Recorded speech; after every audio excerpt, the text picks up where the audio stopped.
자, 그러면 오늘 설교 본문을 말씀드리면서 함께 읽어보는 시간을 가져보도록 하겠습니다. 오늘 설교 본문은 느헤미야 1장 11절이 되겠습니다. 느헤미야 1장 11절. 오늘부터 또 몇 주 동안 느헤미야서를 살펴보게 될 텐데 그 시작을 이 느헤미야 1장 11절을 읽어보면서 함께 해보면 좋겠습니다. 느헤미야 1장 11절을 함께 읽어보겠습니다. 주여 구하오니 귀를 기울이사 종의 기도와 주의 이름을 경외하기를 기뻐하는 종들의 기도를 들으시고 오늘 종이 형통하여 이 사람들 앞에서 은혜를 입게 하옵소서 하였더니 그때에 내가 왕의 술 관원이 되었느니라. 아멘. 자, 저는 우리가 함께 읽어본 이 느헤미야 1장 11절을 가지고 형통의 이유와 목적이라는 제목으로 말씀을 전해보고자 합니다. 그 본격적인 설교에 앞서서 오늘 우리가 함께 살펴볼 느헤미야 1장을 이해하는 키워드로 성공과 형통을 바라는 기도라고 정해봤는데 물음표를 붙여놓은 이유가 있겠죠. 단순히 그렇게 기도하는 것이 옳으냐 그르냐의 문제를 이야기할 거라는 뜻은 아니겠죠. 여기에 어떤 다른 의미가 있을 거다라는 것을 염두에 두시고 따라와 주시면 좋을 것 같습니다. 자, 존경하는 성도 여러분, 요즘 무엇을 놓고 기도하고 계신지 제가 여쭤봐도 되겠습니까? 여쭤봐도 되겠죠? 그러나 지금 말씀하시겠습니까? 네, 그렇게는 쉽지 않겠죠? 우리가 흔히 교제하는 사람들에게 기도하고 있는 제목이 뭐예요? 요즘 기도 제목이 뭐예요? 이렇게 물어보기도 합니다. 그런데 제가 존경하는 아주 유명한 목사님은 서로에게 기도 제목 물어보지 말라라고 하십니다. 이해는 됩니다. 왜냐하면 쓸데없는 얘기 나누고 또 마음에 있는 걸 오픈했다가 그걸 또 누구에게 뭐 말했네 어쨌네 막 그런 식으로 다투고 갈등하게 될 거라면 차라리 나누지 말아라 이런 말씀을 하신 적이 있습니다. 그럼 모이면 뭐 해야 돼요? 성경만 읽어라 그렇게 말씀하신 분이 있습니다.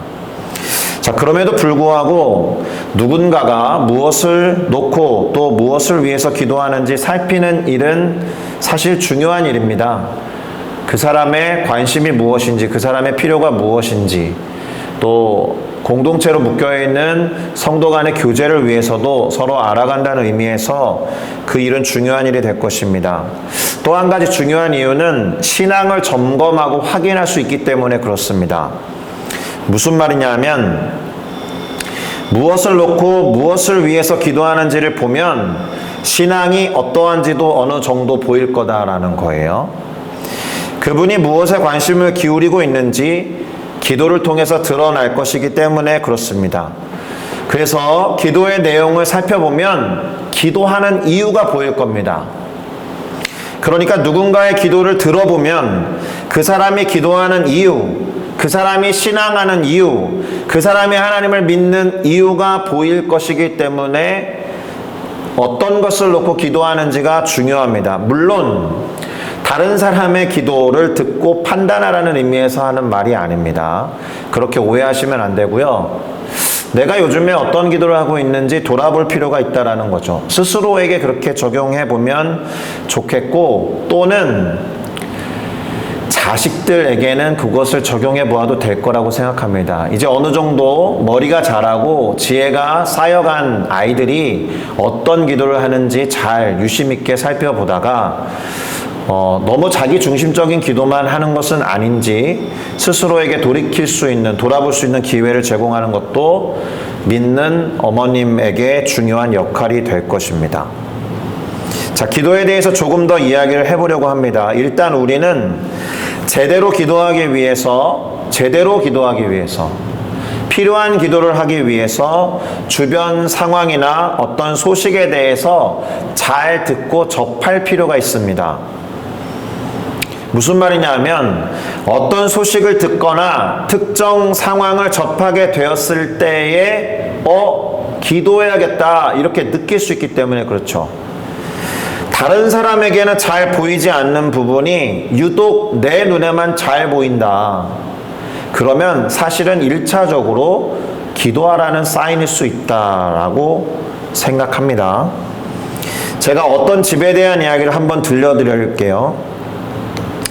겉으로 볼 때 너무나 화려하고 멋진 집이 있습니다. 한번 딱 보면 누구라도 들어가서 구경하고 싶고 능력이 있으면 그곳에서 살고 싶을 정도로 너무 보기에 좋은 그런 집이 있다고 가정을 해보세요. 그래서 한번 들어가서 구경을 하게 되죠. 근데 겉에서 볼 때와는 매우 다르게 안에 들어가서 보니까 온통 거미줄 투성인 거예요. 그리고 자세히 살펴보니까 곳곳에 금도 막 가 있습니다. 물도 막 새고 있어요. 언제 무너져도 할 말이 없을 정도로 그 내부는 그야말로 형편이 없는 집이다라는 거예요. 그저 겉보기에만 좋아 보이는 속빈 강정과 같은 집일 수 있습니다. 그런데 그러한 집을 바라보는 사람들의 시선과 태도가 가지각색이다라는 거예요. 방금 말한 것과 같이 그 집의 그러니까 진면목을 알아차리고 걱정하는 사람이 있을 수 있습니다. 자, 그런 사람에게 선택지가 두 개 있습니다. 이 집이 언제 무너질지 모르겠으니까 빨리 도망쳐 나가야겠다라고 생각하는 경우가 한 경우일 테고, 또 나가면서 경고를 할 수는 있겠죠. 그러나 그 말을 믿고 안 믿고는 각 개인에게 달린 부분입니다. 두 번째 선택지는 무엇이냐? 적극적으로 그 집을 보수하는 겁니다. 갈라진 틈을 메우기도 하고 거미줄을 제거합니다. 또 물이 새는 곳이 없는지 돌아보면서 보충하려고 또 확인도 하는 거죠. 이렇게 그 집에 어떠함을 아는 사람이 있는 반면에 전혀 모르는 사람이 있을 수 있습니다. 겉으로 보이는 면에만 취해서 정작 그 진면목을 알아차리지 못하는 사람들이 있다라는 거예요. 그 집이 무너져 내릴 것이라는 것을 전혀 인식하지 못한 채 그냥 그 집 안에 머무는 게 좋아서 즐거워하고 흥청망청 취하면서 그렇게 저렇게 살아가는 사람도 있을 수 있다라는 겁니다. 이런 사람들에게는 그 집을 위해서 할 수 있는 일이란 아무것도 없어요. 마지막 부류는 어떤 사람이냐? 금이 간 것도 눈에 보여요. 거미줄 투성이인 것도 알아요. 물이 새고 언제 무너질지 모른다라는 것도 아는데 잔뜩 겁을 집어먹고 두려워서 무기력하게 그 자리에 엎드려 있는 사람도 있을 수 있다라는 거죠. 자, 크게 제가 지금 세 가지 부류의 사람에 대해서 이야기했습니다. 누가 기도할 수 있는 사람일까요? 그 집의 어떠함을 제대로 인식한 사람이 기도할 가능성이 높겠죠. 그 상황이 어떻구나라는 것을 알아차린 사람이 기도할 가능성이 높을 겁니다. 그러니까 살아가다가 문제가 보인다. 그건 기도하라는 사인이에요. 그 문제를 막 들쑤시고 다니면서 막 비판하고 컴플레인하라는 게 아니라 그 문제를 위해서 기도하라라고 그것을 보여주신 것이 아마도 틀림없을 겁니다. 자, 이제 오늘 본문을 좀 보겠습니다. 오늘부터 느헤미야서를 공부한다라고 말씀드렸는데 오늘 본문에는 수일 동안, 정확히 며칠 동안인지는 모르겠지만 슬퍼하면서 하나님께 금식하고 기도하는 느헤미야라는 사람이 등장하고 있습니다. 자, 그러면 도대체 이 느헤미야가 왜 수일 동안 슬퍼하면서 하나님께 기도하고 금식해야 했는지를 생각해 볼 필요가 있죠. 앞서 말씀드린 바와 같이 이 느헤미야라는 사람은 어떤 상황을 인식한 것처럼 보입니다. 무엇인가를 봤다라는 뜻이죠. 여기서 봤다라는 것은 실제 눈으로 봤다라는 의미도 포함되겠지만 어떤 것을 들었다는 의미도 포함합니다. 그 모든 정보들을 다 접해보니까 기도해야겠구나라는 것을 깨달은 거죠. 이 사람이 왜 기도해야 하는지 느헤미야 1장 3절에 나오는데요. 이렇게 됩니다. 그가 어떤 말을 들은 거예요. 내가 이 말을 듣고 무엇이냐? 사로잡힘을 면하고 예루살렘과 유다 땅에 남아있는 자들에 관한 소식을 들은 겁니다. 지금 이 사람은 예루살렘과 유대 땅 가운데 있는 게 아니에요. 느헤미야는 엄청 멀리 떨어져 있는 페르시아 쪽 바벨론 땅 근처에 가 있습니다. 그런데 예루살렘과 유다 땅에 남아있는 자들이 그 지방 그곳에서 큰 환난을 당하고, 그러니까 자신의 동포들이 능욕을 받으면서 살고 있다는 소식을 듣게 됩니다. 게다가 예루살렘 성은 허물어지고 성문은 불탔다라는 이야기를 들었다라는 거예요. 자신의 고향 땅 그리고 그곳에 남아있는 사람들의 어떤 삶에 대해서 전해 듣고 그 상황을 인식하고 난 뒤에 이 느헤미야는 기도해야겠다라는 필요성을 느끼게 된 겁니다. 자, 그래서 슬퍼하며 금식하고 하나님께 간구하게 되었어요. 4절에 뭐라고 되어 있습니까? 내가 이 말을 듣고 앉아서 울고 수일 동안 슬퍼하며 하늘의 하나님 앞에 금식하며 기도하여, 이렇게 되어 있습니다. 그러니까 어떤 소식을 접하고 무언가를 들었을 때 기도해야겠구나라는 것을 깨달을 만큼 느헤미야는 민족에 대한 어떤 사랑과 애정이 컸다라는 것이고 하나님을 향한 경외감을 갖고 있었던 사람이었다라는 겁니다. 자, 그런데 그가 기도한 내용을 통해서 우리는 그가 하나님을 어떻게 인식하고 있었는지를 알 수 있습니다. 이 부분을 확인하고 넘어가는 것이 대단히 중요한데요. 제가 5절을 읽어드리겠습니다. 이르되 하늘의 하나님 여호와, 크고 두려우신 하나님이여, 주를 사랑하고 주의 계명을 지키는 자에게 언약을 지키며 긍휼을 베푸시는 주여 간구하나이다. 이렇게 하나님을 세 가지로 부르고 간구합니다. 중요한 정리를 하나 해볼까요? 느헤미야가 하나님을 뭐라고 부르면서 이 기도를 시작하고 있는지를 봐야 한다라는 거예요. 그가 기도하면서 간구한 하나님이 도대체 어떤 분이신지 알아야 한다는 거죠. 왜냐하면 그것이 지금 느헤미야가 기도하고 있는 근거가 되기 때문에 그렇습니다. 이것은 느헤미야에게만 해당되는 게 아니에요. 우리들에게도 도대체 하나님이 어떤 분이시기 때문에 내가 기도할 수 있는지, 하나님의 어떠하심이 근거가 되어서 기도할 수 있기 때문에 그렇습니다. 첫째, 그는 하늘의 하나님에게 기도합니다. 다소 멀리 떨어져 있는 하나님 같지만 하늘은 모든 지구상의 땅을 덮고 있기 때문에 어디에나 계시고 다스리시는 하나님이라는 의미를 갖고 있습니다. 크고 두려우신 하나님이라는 것은 다 알고 계시기 때문에 그만큼 크시고 경외로운 하나님이다라는 뜻인데, 오늘 중요한 포인트는 세 번째가 되겠죠. 이 세 번째로 언급한 하나님 때문에 이 하나님에 대한 지식과 알미 이 느헤미야로 하여금 기도하도록 만들었다라는 점에서 아주 중요합니다. 주를 사랑하고 주의 계명을 지키는 자에게 언약을 지키며 긍휼을 베푸시는 하나님이라고 고백하면서 기도한다라는 겁니다. 이것이 느헤미야가 기도하는 하나님이에요. 여기에서 중요한 원리를 하나 정리해서 말씀드리면 이런 거죠. 우리가 하는 기도는 그 기도를 받으시고 들으시는 하나님의 어떠하심, 곧 그분의 성품에 달려 있다라는 거예요. 하나님이 마냥 무섭잖아요. 그러면 내가 이 기도를 해도 되나 라고 생각하고 스스로 기도를 제한할 수도 있습니다. 하나님이 무한정 좋으신 하나님이다라는 생각이 있으면 시시콜콜 다 구할 겁니다. 그 정도로 내가 하나님을 어떻게 인식하고 있고 나에게 하나님이 어떠한 분이신지가 우리가 기도하는 근거가 된다라는 거예요. 그분의 성품을 알아가는 것이 중요하고 그분을 알고 이해하는 것이 중요하다는 뜻입니다. 그래야 기도를 할 수 있기 때문에, 특별히 주를 사랑하고 주의 계명을 지키는 자의 기도를 들으시는 하나님이다라는 것을 기억해야 하겠죠. 이것은 뭐 인지상정이에요. 내 말을 잘 듣는 누군가가 부탁을 했을 때 더 잘 들어주고 싶은 생각이 드는 것과 마찬가지로 뭐 하나님이 그렇게 속 좁은 분은 아니시겠지만 그렇게 예상해 볼 수 있지 않겠습니까? 그러면 느헤미야가 주를 사랑하고 주의 계명을 지키는 자다라는 것이 간접적으로 보이는 거 아닙니까?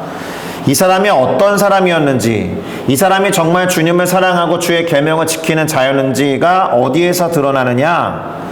그가 기도를 하게 만든 이유가 있잖아요. 아까 예루살렘과 유대 땅에 있는 사람들의 소식을 듣고 기도하기 시작했잖아요. 예루살렘에 있는 사람들을 평안하게 해달라는 식의 기도를 먼저 하지 않았다는 것 때문에 드러나는 거예요. 무슨 말이냐 하면 예루살렘에 남아있는 사람들이 지금 그렇게 힘들게 됐고 예루살렘 성벽이 다 무너져 내렸고 성문이 불타게 된 이유를 먼저 떠올렸다라는 겁니다. 이스라엘 자손이 주께 범죄한 사실을 알아차리고 그것을 인정하면서 그 죄를 자복하고 회개하는 기도부터 했다라는 점에서 그는 주의 계명을 지키는 자라고 말할 수 있습니다. 하나님께 죄를 범한 것을 인정하고 시인했다라는 것은 그것이 왜 죄인지를 안다라는 거잖아요. 그 말은 하나님의 계명과 말씀을 기준으로 사는 사람이다라는 뜻이죠. 그래서 분명하게 이 느헤미야는 거기에 초점을 둔 사람이다. 그가 구체적으로 어떻게 기도했는지 느헤미야 1장 6절 이하를 읽어보겠습니다. 제가 읽을게요. 나와 내 아버지의 집이 범죄하여 주를 향하여 크게 악을 행하여 주께서 주의 종 모세에게 명령하신 계명과 율례와 규례를 지키지 아니하였나이다. 이렇게 죄를 인정하고 용서를 구하는 기도부터 했다. 그래서 사실 그런 결론에 이를 수 있습니다. 어떤 기도를 시작하기 전에 죄가 없는지 회개하는 기도부터 해라라고 얘기할 수 있습니다. 그런데 이 얘기가 나온 것은 느헤미야와 같은 사람의 기도를 샘플로 볼 때 그럴 수 있다라는 것을 말해주고 있다라는 거죠. 그리고 중요한 두 번째 기도의 근거가 나옵니다. 이것도 중요한데요. 하나님이 하신 말씀을 기억해내고 그것에 근거해서 간구했다라는 겁니다. 첫 번째가 아까 뭐였어요? 하나님이 어떠한 분이신지를 알고 그 성품에 근거해서 기도했다라면 두 번째는 하나님이 하신 말씀을 기억해내고 그것에 근거해서 기도한다라는 거죠. 그래서 사실은 기도할 때 성경책을 펼쳐놓고 기도하기를 권면드려요. 그렇다고 막 기도하다가 여기 싹 펴가지고 여기 봐라 이런 게 아니라 평소에 하나님의 말씀을 읽어나가고 묵상하다 보면 갑자기 생각나는 어렴풋이 생각나는 것들을 찾아볼 수도 있는 것이고 정말 펼쳐놓은 성경에서 눈에 들어오는 구절과 단어가 있을 수 있기 때문에 그렇습니다. 자, 느헤미야의 기도를 계속 한번 볼게요. 8절에서 9절인데요. 만일 너희가 범죄하면 내가 너희를 여러 나라 가운데에 흩을 것이요. 하나님이 하신 말씀입니다. 만일 내게로 돌아와 내 계명을 지켜 행하면 너희 쫓긴 자가 하늘 끝에 있을지라도 내가 거기서부터 그들을 모아 내 이름을 두려고 택한 곳에 돌아오게 하리라 라는 이 말씀을 기억하고 기도했다라는 겁니다. 만일 내게로 돌아와서 내 계명을 지켜 행하면 내가 그들을 모아서 내 이름을 두려고 택한 곳 어디입니까? 예루살렘으로 돌아오게 하리라 라고 말씀하셨잖아요. 하나님이 하신 이 말씀에 근거해서 제가 기도한다라고요. 이렇게 하는 겁니다. 이 말씀을 기억하고 그 말씀에 근거해서 죄를 인정하고 자복했다라는 겁니다. 그러니 주의 말씀대로 주께 돌아가 계명을 지키겠다라는 결단인 거죠. 하나님이 하신 말씀에 따라 저희가 그렇게 하겠습니다. 그러니 저희 기도를 들어주십시오. 이렇게 말할 수 있습니다.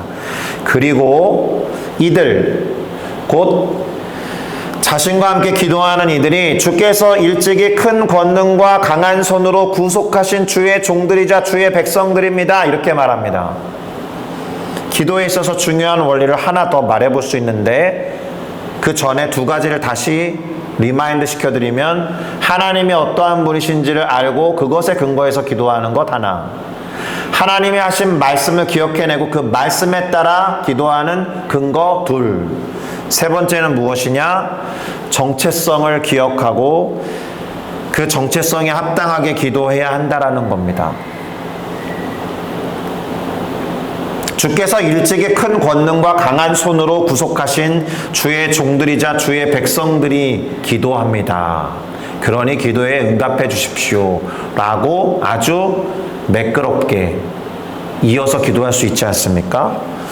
그러니까 하나님의 어떠하심, 하나님의 말씀, 그리고 자신의 정체성, 하나님이 부여하신 우리들의 정체성이 무엇인지를 알고 그것에 근거해서 기도를 하니, 그러니 주님 기도를 들어주셔야 합니다라고 당당히 말할 수 있는 겁니다.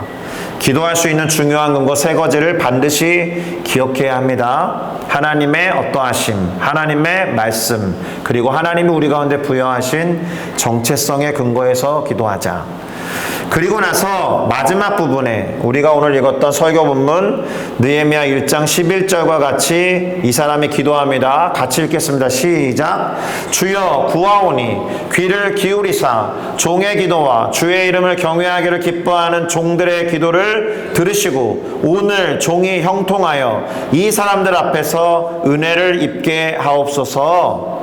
아멘. 한마디로 기도를 들으시고 오늘 종이 저를 형통하여 이 사람들 앞에서 은혜를 입게 하옵소서라고 기도를 마쳤더니 느헤미야가 어떻게 되었느냐? 왕의 술을 맡은 관원이 되었다. 이게 일종의 기미상궁 같은 거예요. 기미상궁이 뭐예요? 먼저 맛보는 상궁이잖아요. 왕이 먹고 마시는 술과 음식을 먼저 맛보고 혹시 모르는 독이 들어갔는지 그것을 먼저 확인하는 아주 중요한 위치에 가게 됩니다. 최소한 왕이 식사할 때나 술을 마실 때 늘 함께하는 사람이어야 했어요. 자, 그러면 이와 같은 질문을 좀 던져볼 필요가 있겠습니다. 느헤미야가 술관원이 된 것은 무슨 의미가 있는가? 그저 이 사람이 성공했구나, 이 사람이 형통하게 되었구나 라는 것으로 그쳐야 하는가? 제가 이렇게 물어본다라는 것은 그게 아니다라는 거죠. 오늘 우리가 조금 급하게 쭉 살펴보았지만 그가 어떤 기도의 과정을 거쳐서 이 기도를 했는지 알기 때문에 그렇습니다. 우선 그는 고향 땅 사람들의 상황을 듣고 울며 슬퍼하면서 하늘의 하나님께 금식하며 기도했습니다. 바로 이러한 기도 때문에 그의 형통이 의미 있는 거예요. 이와 같은 기도 이후에 벌어진 일이기 때문에 의미가 있다는 생각을 하셔야 됩니다. 자, 여러분, 무엇인가를 두고 기도를 시작한 이후에 어떤 이례적인 일이 벌어졌을 때 그 자체로 그것을 잘 간수하고 주목해서 보고 눈여겨보아야 하는 거예요. 이게 내가 한 기도를 기억하는 작업이 됩니다. 내가 기도했으니까 나 기도했어 하고 잊어버리면 안 되고요. 기도의 응답이 어떻게 나타날지 모르기 때문에 우리가 기도를 했다라면 그 기도 이후에 벌어지는 일들을 민감하게 알아차리고 주목해서 보셔야 합니다. 왜냐하면 그 일 너머에 하나님의 계획과 뜻이 있을 가능성이 대단히 높기 때문에.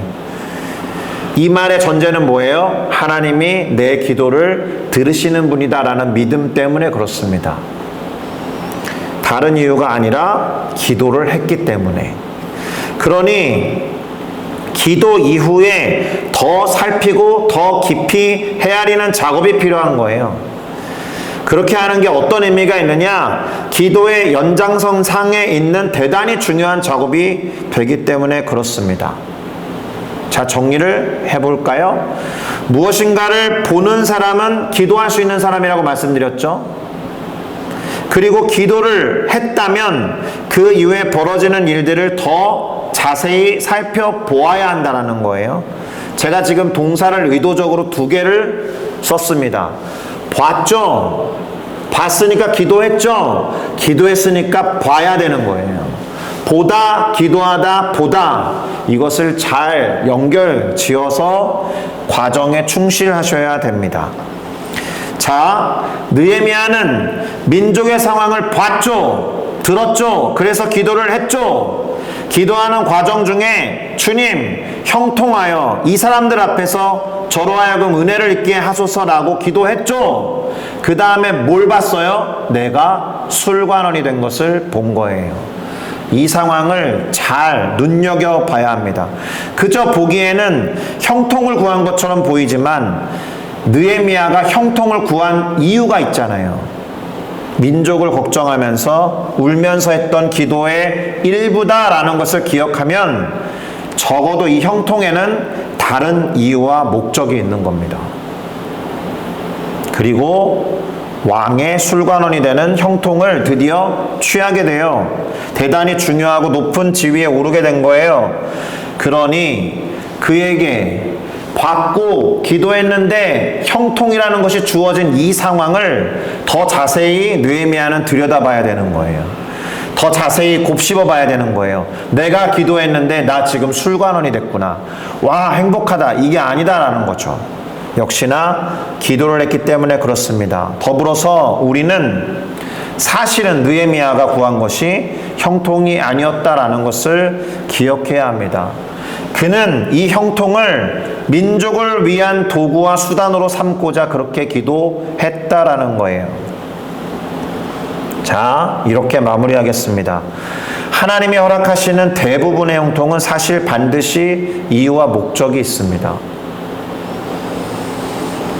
그것을 그냥 그 형통에서만 그치는, 형통 자체가 목적일 리가 없어요. 하나님에게는. 그러니 성공과 형통을 구하는 내 기도의 이유와 목적을 점검하셔야죠. 그것이 주어지는 이유를 하나님께 여쭈어봐야 됩니다. 뭔가 되게 잘 됐어. 기도하는 게 응답됐어. 감사합니다. 이것으로 그치지 않아야 할 수 있다라는 겁니다. 이것이 주어진 이유를 여쭤봐야 된다는 거예요. 그리고 그 이유와 목적에 맞게, 이 말이 중요합니다. 나에게 주어진 성공과 형통을 사용해야 돼요. 이거 그냥 취하고 간직하고 누리는 것으로 하나님이 주시지 않았을 겁니다. 절대로 형통이나 성공 자체를 목적으로 삼아서 기도하시면 안 돼요. 그것보다 훨씬 더 중요한 것이 있다. 그 중요한 것을 위해서 지금 나에게 주신 이 성공과 형통을 사용해야 될 때가 있다. 그러니 이렇게 말씀드립니다. 성공이나 형통보다 중요한 것은 주님의 이름을 경외하고 그것을 기뻐하는 것이죠. 느헤미야가 그렇게 기도를 시작했으니까. 하나님은 주의 이름을 경외하고 그것을 기뻐하는 자에게 형통과 성공을 주시기 때문에 그럴 겁니다. 그리고 그러할 때에 그 형통으로 인해서 이 친구가 나로부터 멀어지겠구나, 이 친구가 이 형통에 사로잡혀서 매몰되겠구나라는 걱정 안 하시겠죠. 왜요? 그 친구는 나를 경외하고 나를 기뻐하는 자니까. 하나님으로 하여금 누군가를 형통케 하고 성공케 하는 데에 걱정 없이 하도록 하려면 우리가 그 형통과 성공보다 하나님을 경외하고 하나님을 기뻐하는 자가 되어야 하는 겁니다. 할렐루야. 하나님께서 걱정할 필요 없이 형통을 주시는 존재가 되기를 예수 그리스도의 이름으로 축복합니다. 자, 느헤미야는 민족을 위해서 기도했습니다. 성공과 형통을 위해서 기도하지 않았어요. 그래서 민족의 죄를 회개하고 인정한 겁니다. 하나님의 어떠하심, 하나님의 말씀, 그리고 하나님으로 부여받은 정체성에 근거해서 하나님께 기도했다. 이와 같은 기도의 방식, 이와 같은 기도의 과정, 그리고 목표와 이유를 기억하시면서 하나님을 경외하고 그 이름을 기뻐하는 삶을 살아가는 저와 여러분이 되기를 예수 그리스도의 이름으로 축복합니다. 아멘. 기도하시겠습니다.